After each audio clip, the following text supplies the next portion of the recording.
Աստված հավատարիմ է։ Դեյվիդ Վիլգերսոն։ Օր հոկտեմբերի 25։ Տոկուն համառություն մինչև վերջ։ Քաղեբը, որի անունը նշանակում է տոկուն կամ քաջ, այն մարդկանցից է, ովքեր ամուր կառչածեն Տիրոջը։ Քաղեբը անբաժան էր Հեսուից և ներկայացնում էր մի մարդու, ով անընդհատ քայլում էր Տիրոջ հետ, հաղթահարելով կյանքի բոլոր խոչընդոտները։ Քաղեբը լրտեսների հետ միասին անցավ Հորդանանի մյուս կողմը, որտեղ Սուրբ Հոգին նրան տարավ Քեբրոն, մահվան վայրը։ Աբրահամն ու Սարան այնտեղ էին թաղված, ինչպես նաև Իսահակը, Հակոբը և նահապետները, և շատ տարիներ անց Դավթի թագավորությունը հաստատվեց այնտեղ։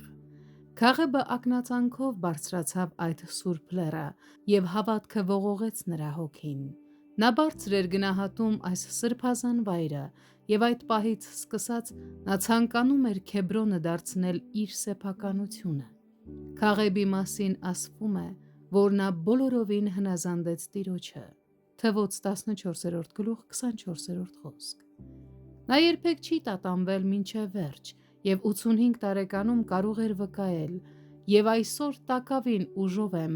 ինչպես որ էի այն օրը, երբ Մովսեսն ինձ ուղարկեց։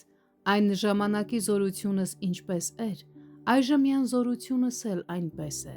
պատերազմելու և դուրս գալու և մտնելու կողմանե»։ Հեսու 14-11 խոսք։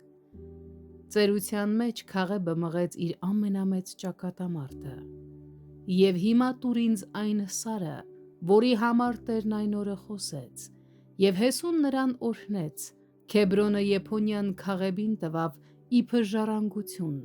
Սրա համար Քեբրոնը Կենեզյան Եփոնիայի որդի Քաղեբին եղավ իբրև ժառանգություն, որովհետև Իսրայելի Տեր Աստծուն բոլորովին հետևեց։ Հեսու 14-12-14 խոսքեր։ Ահա Քաղեբի կյանքի փառահեղ ուղերձը։ Բավարար չէ մեռնել մեղքի համար կամ անցյալում ինչ-որ ժամանակահատված լիության հասնել։ Անհրաժեշտ է Տիրոջ մեջ աճել մինչև վերջ, պահպանել ձեր հոգևոր ուժն ու ամրությունը, առանց տատանվելու, բոլորովին հնազանդվել Տիրոջը, նույնիսկ ձեր ծերության մեջ։